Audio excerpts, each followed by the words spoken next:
This is fine. This is a poor substitute for therapy, but an excellent substitute for other podcasts. We're not like other podcasts. Join us as we find the answers to the universe's biggest questions like, is butter a carb? Does crying burn calories? And what the fuck am I doing with my life? We're here to be your part-time therapist, astrologer, concierge doctor, and fairy godmother. Do you need someone to validate you today? Cool. Come on in. We're fine. This is fine. Happy New Year. This is fine, family. I'm your host, Dominique, and I am so excited to kick off the new year with you. Today, we're keeping it light. You might be hungover, exhausted, overwhelmed, or just trying to get back to work in one piece. So we're going to be easy breezy, beautiful cover girl over here today. Let's start the new year with some levity, you know? If you didn't hear my thank you speech in the last episode, I want to thank you again for making This Is Fine a top shared and followed podcast globally. According to our Spotify Wrapped, your support of our podcast in only 6 months put This Is Fine in the top 10% of the most shared podcasts and the top 15% of the most followed podcasts across the entire human earth, which is mind-melting to me. So thank you. And I promise to continue bringing you stories and lessons worth sharing and subscribing to. The party is just getting started. With all that being said, if you'd like to help us keep creating this content for you and you have the means, please head to our Patreon. It's patreon.com/thisisfinepodcast. Despite what headlines might have you believe, podcasts don't make a lot of money. So if this podcast adds value to your life and you'd like to help us keep the lights on, you can do so for as little as $3 a month, and we'd be so grateful. All right, for today's episode, I know this is pretty cliched, but I want to talk today about New Year's resolutions, goals, and intentions. See, I can't even get through the sentence without laughing. I've always been enamored with January. It's a theme for me. I love mornings, I love springtime, and yes, I love January. I think it's because it all represents a fresh start, a new beginning. Everything's brimming with possibilities. That special newness is invigorating for me. So even though it's a played out topic in early January every single year, I'm hoping my borderline diluted optimism and positive perspective will imbue your New Year goal setting with some fresh energy. For starters, let's lead with the most obvious. Most New Year's resolutions fail. And as a reminder, I am a certified health and nutrition coach, a longtime fitness and wellness reporter, and also a Virgo, so I feel rather well positioned to speak on this topic. 2022 statistics say that 64% of New Year's resolutions of the participants surveyed were goals around health, weight loss, and self-development. To me, that's basically one category. The majority of us want to be the happiest, healthiest versions of ourselves. But according to a very loose meta-analysis on this topic that I just did myself, only about 9% of people, if that, fulfill their New Year's resolutions in any given year, which leads us to think there's about a 91% failure rate. Obviously, it's impossible to track every single person, understand what every person's goals are, how they set themselves up, etc. So the science is kind of messy in my opinion, but it makes sense when you look at the data historically and even just anecdotally. Most people do not keep their New Year's resolutions. You know this, I know this, we all know this. Inversely, and this might make no sense right now, but we will come back to it, setting a resolution or goal with intention can increase your odds of keeping to it for 6 months or more by about 10-fold. I promise we'll come back to that. I know it sounds kind of complicated. And before we get into the pitfalls and how that failure rate gets so high, let's also lead with some optimism and some additional context. Let's say about half of Americans make resolutions. There are about 336 million of us here in the US, and I know there are listeners in other countries, so I'm sorry for excluding you at first, but just stay with me here. Half of the American population would be about 168 million people. If 10% of those resolution setters kept their goals all year, whatever they may be, then that's 16.8 million people celebrating in December. That's pretty fucking cool. So even though the soundbite 91% failure rate sounds daunting, remember the context. There are still literally millions of people who are succeeding. That's a big deal. Let's expand the scope. There are 8 billion people in the world. Half of that is 4 billion. 10% of that is 400 million people. Imagine if 400 million people made a small, incremental but positive improvement to their lives. How much better off would the world be? So back to our questions. Why do resolutions fail? Why do so many people start the year with fresh hope and a vision for how they want things to play out, only to leave those dreams by the wayside mere weeks later? And if resolutions are such a bust, why do we keep making them year after year? Quick history lesson. Resolutions began perhaps with the ancient Babylonians and then eventually the Romans. In pre-Catholic Rome, specifically, these ancient party animals were making promises to the god Janus, which is where the month January comes from.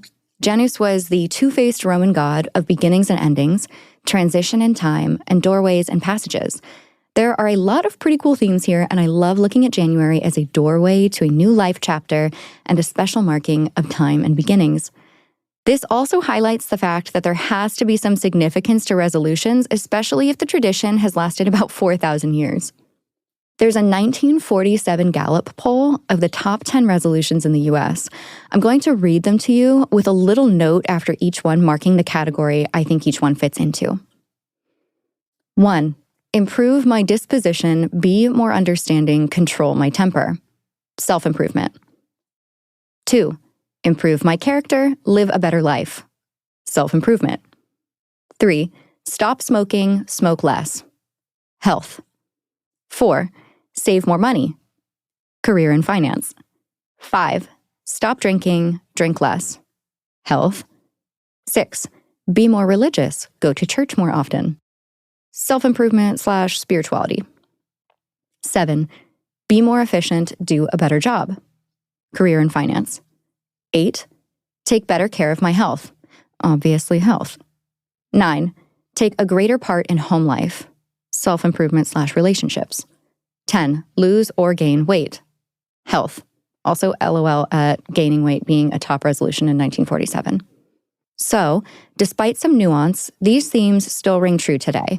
The majority is centered around health, self-improvement or development, and spirituality, whatever that looks like to you. So 8 out of the 10 fall into those categories, with the other 2 being about money and success. Given that health, wealth, and love are essentially the most universal goals, this makes sense. Another theme I noticed is ambiguity. Some of these are so broad, you'll never know if you actually achieved it. For instance, improve my character is perhaps the most ambiguous one on the list, right alongside do a better job. What do those even mean, really? Others are slightly more quantifiable, such as losing weight or saving more money, but these are still pretty broad. And then there are some defined and finite goals. Stop smoking, stop drinking. We will get into the differences of these momentarily. Why do resolutions fail? Let's assess some common pitfalls. 1. You bite off more than you can chew. In the words of Ellen Griswold, you set standards no family event can live up to. You set standards that no family event can ever live up to. Doing any particular thing every single day for 365 days, losing an insane amount of weight, running an ultramarathon when you've never even run a mile, becoming fluent in a brand new language, cutting out an entire food group. This is the failed resolution starter pack. This also applies to any of you, myself included, who make more than one resolution. Too many goals at once means you're a bit scattered, it's overly ambitious, and that's coming from someone whose default mode is multitasking. 2, you aren't specific. Like some of the resolutions in that Gallup poll, if you start vague, you're going to stay vague. Improve my character is ambiguous, subjective, and doesn't have any clear path to success. But if you resolve to save $1,000 by June, you'll have clear marks in place to track your progress. Research published by the American Psychological Association showed that specificity was correlated with success at about a 90% rate. This is 50-year-old research, but I doubt much has changed in this arena. The quote specifically says, in 90% of the studies, specific and challenging goals led to higher performance than easy, non-specific goals. Do your best goals or no goals at all. 3, you don't outline a plan. French writer Antoine de Saint-Exupéry, author of Le Petit Prince, once wrote, "A goal without a plan is just a wish." Well, he actually wrote "Tout objectif sans plan n'est qu'un souhait," which translates to "a goal without a plan is just a wish," but you get it. Without a plan, you're going to be like Tanya McQuad, trying to jump onto a boat. That is a White Lotus reference, and if you get it, you get it. 4, you don't have support in place. A plan can be one form of support, so can friends, family, resources, tools, coaches, etc. If your goal is to go to Italy, but you don't have the resources to do so, nor the plan to amass said resources, you can't achieve your goal. If you're inadequately resourced in terms of time, money, and support, it's highly likely that you're going to struggle this year. 5, you don't actually want to complete your goal. This one is probably the most important. Setting resolutions that you don't actually want to execute is why many people lose sight of their goals. You want to get in shape, but you don't want to eat healthy. You want to complete a marathon, but you don't actually want to run. You want to save money, but you don't want to make adjustments to your spending habits or lifestyle. If you don't want to do this, you're likely falling into that 91% statistic. We'll dive into this more when we get to the tips and strategies. Why keeping goals is still important. With all these pitfalls in mind, it's still important to set goals, whether they're on New Year's Day or in the middle of September. The timing is entirely up to you and when you feel motivated to start fresh. If you're astrologically inclined, you may start new goals during a particularly charged or fortuitous transit or on a new moon. If you're following your own life cycles, you may start goals or set resolutions on your birthday. Whatever it is, the core of it all remains true. Setting a goal increases the odds of getting what you want. That weird inverse statistic that I mentioned earlier, you're over 1,000% more likely to achieve your goal if you set a resolution with a strong intention compared to someone who didn't set a resolution but had the same goal in mind. That statistic I'm talking about looked at individuals who kept their resolution for 6 months versus those who had a similar goal but didn't set a resolution. The resolution setters at that 6-month mark had a 46% success rate. The non-resolvers had a 4% success rate. The lesson here is that getting clear and specific about what you want out of your life, whether it's a fun adventure or a healthier lifestyle or welcoming a pet into your family or a big savings account and a debt-free year, you'll strongly increase the likelihood of getting those things if you make a resolution. So let's do this thing. I'm going to outline 9 ways you can successfully change your life this year and manifest some good things in 2023. Without further ado, 9 ways to create a dream life by making realistic resolutions. 1. Ask yourself, what can I actually do? This doesn't always work, but it might work for you, so hear me out. Sometimes I like to just resolve to do something I can go out and physically complete. Something one and done, something that is not ongoing. Like in 2018, for instance, my New Year's resolution was to get a dog. I went out and I did it, as all of you know. One thing, not ongoing, but something that impacted my life for the better every single day since. I got a little too cocky from having completed a resolution, and I went ham the next year, and I said I'd meditate every single day. I did not complete that resolution. One is finite.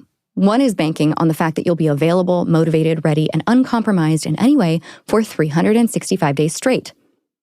One I was able to complete, and one I was not. We can't Amazon Prime all of our goals, nor handle all of them in one day necessarily.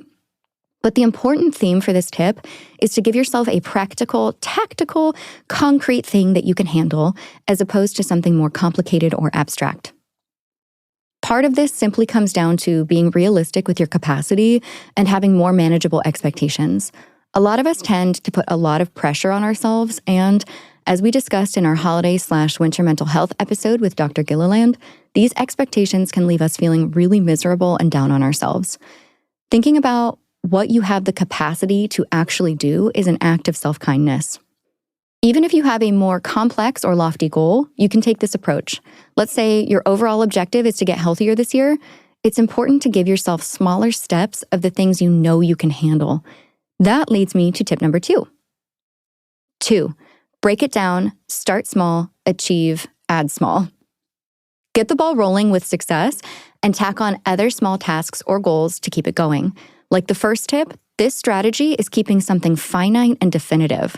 Let's just say this year you want to find a dermatologist, and that's your resolution. It's that simple. Just sometime this year you want to get a new derm.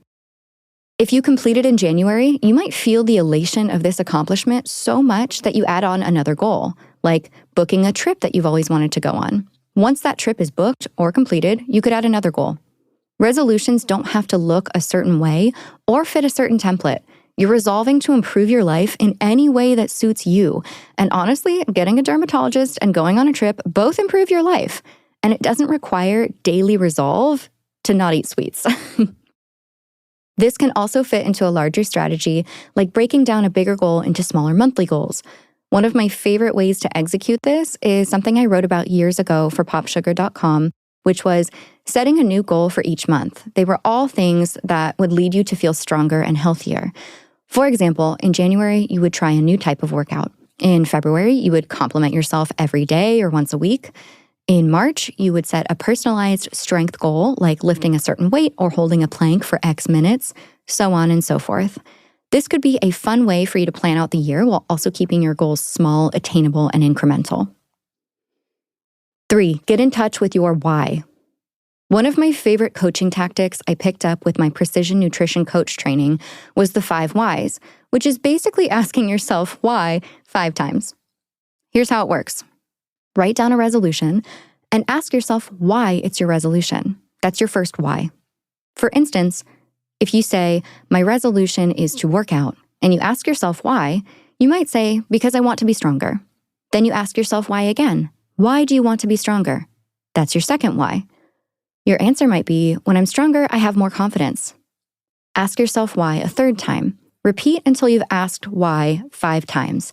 Usually, this helps us get to the core of our desires and goals, understand ourselves better, and figure out ways to stay motivated by connecting to what truly motivates us. What does your goal actually mean in this context? What does it mean? What does it mean? Are true motivations tied directly into our true desires, which leads me to tip 4. 4, ask yourself, is this what I really want? Asking yourself why 5 times also helps you determine, do I actually want to go through an entire year with this goal or resolution? Am I doing this for the right reasons? What's motivating me to do this, and could there be a better way to address this inherent need or want? For instance, if you discover the reason that you want to work out more is because you're dealing with a deep-seated insecurity, perhaps you could pivot and your new resolution is going to therapy to work on your self-esteem and confidence. That sounds condescending, but I'm so serious and it's so normal. We're all dealing with insecurities and therapy can help you directly target it. I am not above you here. I am in the waiting room at the same therapy office just across the coffee table. But if you discover that you want to work out because you simply feel happier and healthier each day when you regularly exercise, and you find that fitness boosts your mood, then you might be on the right track with a fitness resolution. You might also discover that you don't actually like working out, and a year of working out more would either end in failure or unhappiness or both. Perhaps stick to hot girl walks in that case, just to make sure you're getting in some movement to stay healthy without torturing yourself. Figuring out what you want out of life is a bigger discussion than a New Year's resolution podcast episode, but it's worth investigating on your own terms. So hopefully today is planting the seeds, acting as the catalyst for bigger self-exploration. Mark Manson, author of The Subtle Art of Not Giving a Fuck, explained all of this in a way that made a lot of sense to me, and it helped me reframe some of my own desires. He describes his failure to follow his dream of becoming a rock star as a realization that he didn't actually want to be a rock star when it came down to what that reality actually meant. He says, quote, "Despite fantasizing about it for over half of my life, the reality never came, and it took me a long time to figure out why. I didn't actually want it. I'm in love with the result, the image of me on stage, people cheering, me rocking out, putting everything I have into what I'm playing, but I'm not in love with the process. The daily drudgery of practicing, the logistics of finding a group and rehearsing, the pain of finding gigs and actually getting people to show up and give a shit, the broken strings, the blown tube amp, hauling 40 pounds of gear to and from rehearsals with no car. It's a mountain of a dream and a mile-high climb to the top. And what it took me a long time to discover is that I don't like to climb. I just want to imagine the top." End quote. This is a powerful revelation and something you can do as well when it comes to setting New Year's resolutions or any goal for that matter. Do you actually want to live the reality of that end goal and live through what it takes to get there? Do you enjoy the process of becoming whatever or whoever it is you want to become? You might want to climb to the top of Mount Everest, but you don't actually like the cold, or missing showers, or training for months, or even actually hiking in general. But you seek something in that goal, that moment atop Everest. What is it? What do you actually want? You have to really, really, really want this, not just the end result, but the day in and day out of what the result requires. In the same vein, another one of my favorite quotes on this subject is from Atomic Habits by James Clear, great book, by the way. He says, "Your actions reveal how badly you want something. If you keep saying something is a priority, but you never act on it, then you don't really want it. It's time to have an honest conversation with yourself. Your actions reveal your true motivations." 5. Ask yourself, what brings me joy? Similarly to figuring out your wants in life, let's focus on some joy too. Why not make a fun resolution that you're actually excited about? Use this as a time to make promises to yourself about rest, play, and fun. We're not living in a hyper-religious society anymore, and we don't have to adhere to the idea that a resolution should be deprivation, penance, or punishment. Make a resolution that makes room for the things that bring you joy. Make a goal to buy that dream item you've always wanted, or to take that dream trip, or to try a new restaurant even. Think of it like a bucket list versus a self-restraint game. It's okay to do things just for pleasure with no productivity tied to it. Perhaps you actually do make a bucket list for 2023. I did this for the past 2 years, separate from resolutions, but I made a list of things that were simple and fun that I wanted to enjoy during the year. These were as small as have a picnic and as grandiose as go to Europe or see Elton John in concert. And as you may have gathered, I did all 3 of those. Alternatively, if you want to get a little more ambitious or you're ready for a more transformative change in your life, you can use this approach on a larger scale with a more strategic lens. Ask yourself, what does a dream life look like for me? Or what does my perfect day look like? And then start to outline components, activities, and themes. Maybe in your dream life, you try new restaurants all the time, or you have a dog, or you take up painting just for the hell of it. Can you incorporate these dream lifestyle choices into your New Year's goals? I think you can. 6, be specific.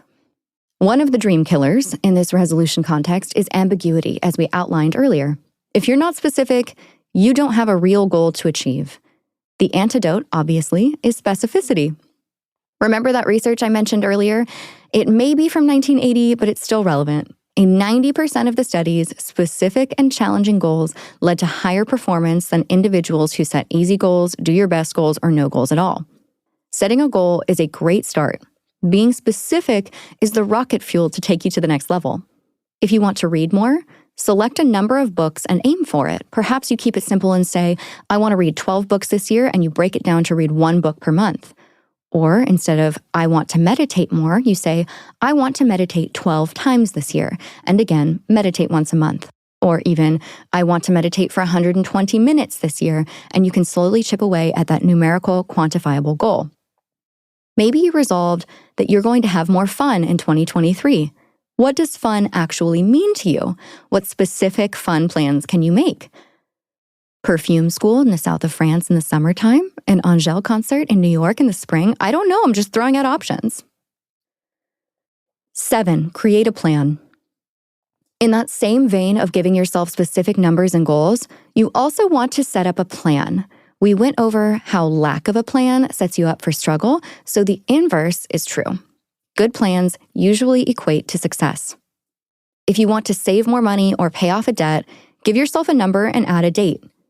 I want to pay off $12,000 in debt by December, which means I have to put $1,000 a month toward this goal. I can do that by cutting X from my budget or adding Y to my income.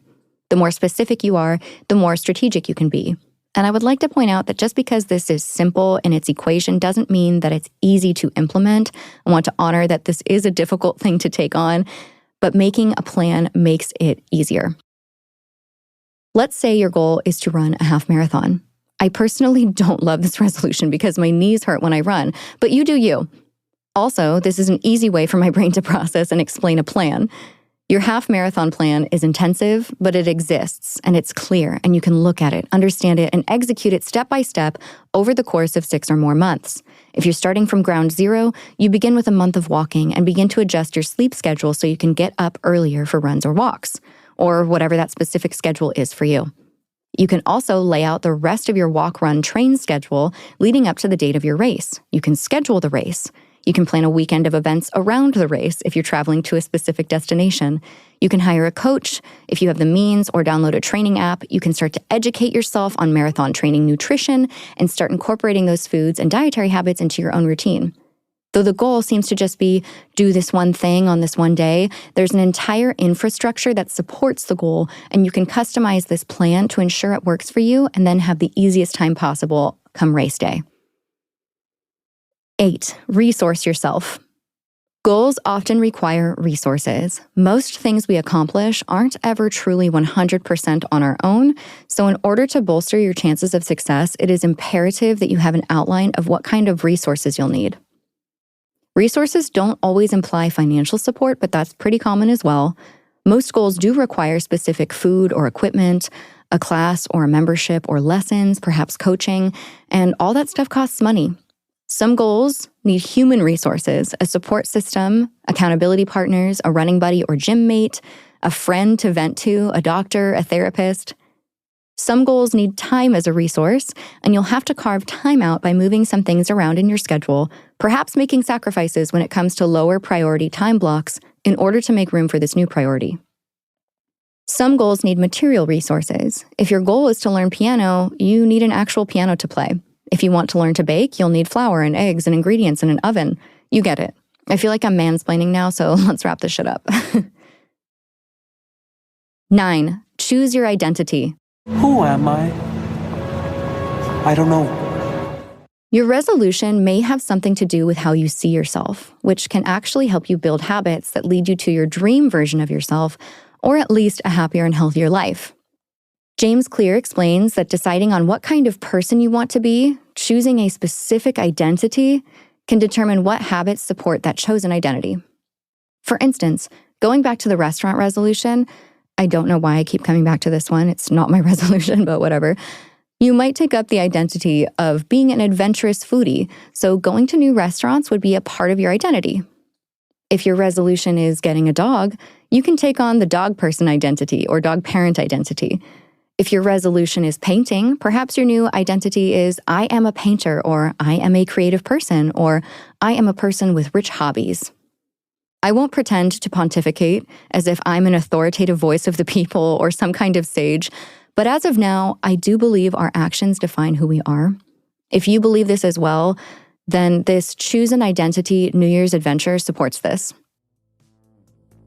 All right, if you've made it this far, my brother in Christ, hell yeah. Some resolutions I'm deciding on include taking up ballet this year, going to perfume school, and planning a paint picnic. I will definitely be making a 2023 bucket list again, complete with activities, books, travel, and simple things I hope to experience in these next 12 months. And I do have bigger, loftier goals, financial, health, education goals, but I haven't yet committed to them in a resolution because I haven't outlined a plan just yet. And I don't want to let myself down by biting off more than I can chew. Classic me. I'm trying to practice what I preach over here. When I have a little more of a crystallized plan, I'll let you know what I'm doing and how things are going, obviously. This was quite a bit to take in, but you just got a taste of what it's like to be coached by me, so I hope it was still fun and empowering for you. Are you thinking about some resolutions or simply setting some goals for yourself this year? I hope so. I'm already proud of you. We've got even more support for you on the way. Dr. Kevin Gilliland is going to be coming in hot with goal-setting advice, so you can get more tips from an actual clinical psychologist. We love that. So even if you're not dead set on a resolution now, no rush. We'll reconvene with even more strategy and psychological tactics next week. And if you're feeling the winter blues right now, little post-holiday depression, I get it. Make sure to listen back to the episode we did last year, episode 24, for what I like to call Therapy Light, with more of Dr. G's strategies. All right, that's all for now. Happy New Year. Love y'all so much. Until next week, a bientôt. Bye. Thanks for tuning in to this episode of This Is Fine. I've been your host, Dominique Michelle Astorino. We're based in San Diego, recording in studio at DLI Productions in Pacific Beach with Emmy Award-winning sound designer Dan De La Isla. This is a comedy and advice podcast, but for legal reasons, this entire podcast is a joke and none of it is medical advice. To download the transcript or learn more, visit thisisfinepodcast.com.